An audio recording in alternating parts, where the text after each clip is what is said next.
Hi friends, welcome to Two Bird channel. Hello friends, இன்றைக்கி நம்ம சேனலில் ஒரு எம்மியான பிரேக்ஃபாஸ்ட் ரெசிபி தான் பார்க்க போகிறோம். பன்னீர் ஸ்டஃப்டு பராத்தா. இது வந்து ரொம்பவே சாஃப்டாக டேஸ்டியாக இருக்கும். பிரேக்ஃபாஸ்ட்டுக்கு இன்ஸ்டண்ட்டாக நம்மள்ட்ட பன்னீர் இருந்தது அப்படின்னா டக்குன்னு செஞ்சிடலாம். ரொம்பவே சிம்பிள் தான். வாங்க இது எப்படி பண்ணுறது அப்படிங்கிறத வீடியோவை போய்ட்டு பார்க்கலாம். வீடியோவை ஸ்கிப் பண்ணாமல் ஃபுல்லாக பாருங்கள். இது வரைக்கும் நம்ம சேனலை சப்ஸ்கிரைப் பண்ணாதவங்க சப்ஸ்கிரைப் பண்ணிவிட்டு பெல் சிம்பலை கிளிக் பண்ணிக்கோங்க. வாங்க எப்படி பண்ணுறதுன்னு பார்க்கலாம். பாருங்கள் ஃப்ரெண்ட்ஸ், இதுக்காக நான் வந்து பன்னீர் எடுத்திருக்கேன். பன்னீரை வந்து நல்லா கையாலேயே நல்லா மேஷ் பண்ணி வச்சுருக்கேன். இந்த மாதிரி மேஷ் பண்ணால் தான் நம்ம ஸ்டஃப் பண்ணுறதுக்கு நல்லா வரும். நல்லா மேஷ் பண்ணிவிட்டு நல்லா கையில் கொஞ்சம் தேவையான அளவு உப்பு போட்டுக்கலாம். ரொம்ப அதிகமாக போட்டுறக்கூடாது, நம்ம மாவுலேயே உப்பு போட்டிருப்போம். ஸோ பன்னீருக்கு தகுந்த உப்பை மட்டும் லைட்டாக போட்டுக்கலாம்.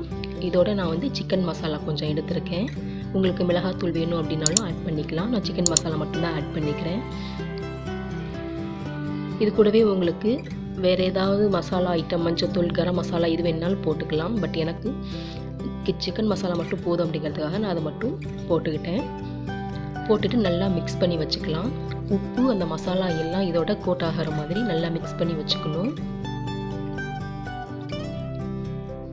பாருங்கள், நல்லா மிக்ஸ் பண்ணிவிட்டு நல்லா சேவ் பண்ணியிருக்கேன். இதை நம்ம இந்த சப்பாத்தி மாவில் வந்து ஸ்டஃப் பண்ண போகிறோம். நான் ஒரு 6 சப்பாத்தி வர மாதிரி நல்லா பால் பண்ணி வச்சுருக்கேன். நம்ம சப்பாத்தி மாவு எப்பயும் நார்மலாக பிசைவோம் இல்லையா, அந்த மாதிரி தான். ரொம்ப லூஸாக பண்ணிட்டோம் அப்படின்னா நம்ம ஸ்டஃப் உள்ளே வைக்கும்போது வெளியில் வந்துடும். ஸோ ரொம்ப லூஸாக இல்லாமல் கொஞ்சம் டைட்டாக நம்ம சப்பாத்தி மாவு வந்து மிக்ஸ் பண்ணி எடுத்துக்கணும். இப்போ ஒரு பால் கையில் எடுத்துகிட்டு இந்த மாதிரி நான் இப்போ பண்ணுறேன் பாருங்கள், அந்த மாதிரி சேவ் பண்ணிக்கணும். நடுவில் ஒரு ஹோல் வர மாதிரி நல்லா ப்ரெஸ் பண்ணி சைடெல்லாம் நல்லா நம்ம சேவ் பண்ணி எடுத்துக்கலாம். சப்பாத்தி நம்ம தேய்ச்சிட்டு கூட உள்ள ஸ்டஃப் பண்ணி அதுக்கப்புறம் நம்ம மடக்கி வைக்கலாம். பட் அது வந்து வெளியில் வந்துடும். ஸோ இந்த மாதிரி நம்ம ஹோல்ட் பண்ணிவிட்டு அதுக்குள்ளே வச்சுட்டு அதை க்ளோஸ் பண்ணிவிட்டு நம்ம தேய்க்கும் பொழுது ஸ்டஃபிங் வந்து வெளியில் வராமல் இருக்கும். பாருங்கள், இந்த மாதிரி நம்ம ஹோல்ட் பண்ணிவிட்டு அதுக்கப்புறம் நம்ம ரெடி பண்ணி வச்சுருக்க பன்னீரை வந்து சின்னதாக ஒரு பால் எடுத்து அதை அந்த சப்பாத்தியில் நம்ம ரெடி பண்ணி வச்சுருக்கோம் இல்லையா, அதில் வச்சுக்கணும்.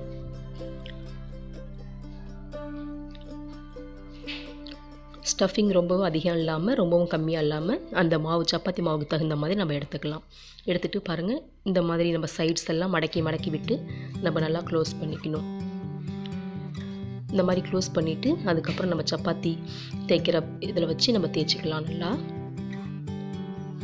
இந்த மாதிரி ஹோல்ட் பண்ணிவிட்டு நம்ம ப்ரெஸ் பண்ணோம் அப்படின்னா வெளியில் வராமல் இருக்கும்.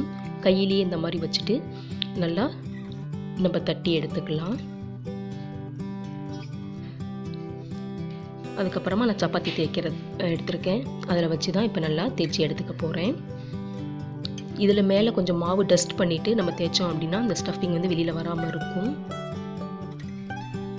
இது வந்து இன்ஸ்டண்ட்டாக நம்மள்ட்ட பன்னீர் இருந்துச்சு அப்படின்னா டக்குன்னு செஞ்சிடலாம். ரொம்பவே டேஸ்ட்டாக டிஃப்ரெண்ட் டேஸ்ட்டில் நல்லா இருந்தது. பாருங்கள், நான் மாவு எடுத்து வச்சுருக்கேன். அதில் வந்து டிப் பண்ணிக்கிறேன். பண்ணிவிட்டு நம்ம இப்போ தேய்க்கிறத வச்சு நல்லா தேய்ச்சிக்கலாம்.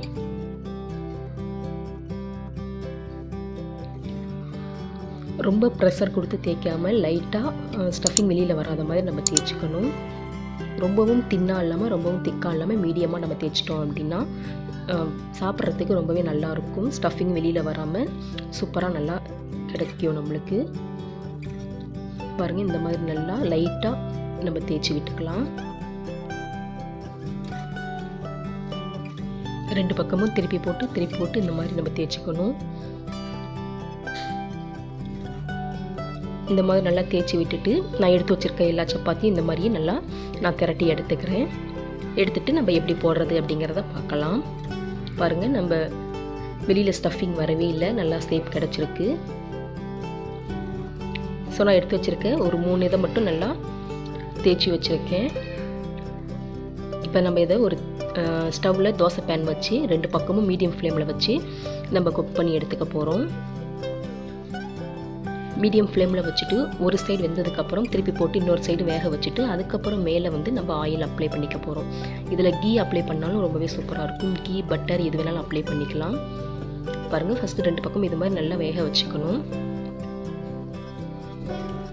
லைட்டாக வெந்ததுக்கப்புறம் இப்போ நம்ம வந்து எண்ணெய் விட்டுக்கலாம். எண்ணெய் விடும் பொழுதே பாருங்கள் நல்லா பூரி மாதிரி பஃப்னு வரும். நம்ம தண்ணியாக மாவை மிக்ஸ் பண்ணிட்டோம் அப்படின்னா ஸ்டஃபிங் வெளியில் வந்துடும், இந்த பஃப்னு வரதும் வராது. ஸோ மீடியமாக நம்ம நல்லா மிக்ஸ் பண்ணி மாவு எடுத்துட்டோம் அப்படின்னா ரொம்பவே சூப்பராக பஃப்னு வரும். உள்ளார நல்லா வெந்து வரும், பன்னீரும் நல்லா வெந்துடும். மீடியம் ஃப்ளேமில் வச்சு நல்லா வேக வச்சுக்கணும். பாருங்கள் எவ்வளோ சூப்பராக பஃப்னு பூரி மாதிரி வருது. 2 பக்கமும் இதே மாதிரி திருப்பி போட்டு நல்லா வேக வச்சு எடுத்துக்கலாம். பாருங்கள் நல்லா உப்பி வருது. இதே மாதிரி நம்ம எடுத்து வச்சுருக்கிறது எல்லாத்தையும் போட்டு எடுத்துக்கலாம். பாருங்கள் ஃப்ரெண்ட்ஸ், நான் எடுத்து வச்சுருந்த 3 சப்பாத்தி நல்லா போட்டு எடுத்துருக்கேன். பன்னீர்லாம் பாருங்கள் நல்லா வெந்து சீஸ் மாதிரி இருக்கும். நம்ம உள்ள எடுக்கும் பொழுது சீஸ் மாதிரியான ஒரு டேஸ்ட்டில் நல்லா சூப்பராக வரும். பாருங்கள் பன்னீர் வந்து எப்படி கோட்டாக இருக்குது. எல்லாம் சாப்பிட்றதுக்கும் ரொம்ப டேஸ்டியாக இருந்தது. இவ்வளோதான் ஃப்ரெண்ட்ஸ், நம்மளோட பராத்தா ரெடி ஆயிடுச்சு. இந்த வீடியோ பிடிச்சிருந்தா லைக் பண்ணுங்கள், ஷேர் பண்ணுங்கள், சப்ஸ்கிரைப் பண்ணுங்கள். தேங்க்யூ, தேங்க்ஸ் ஃபார் வாட்சிங்.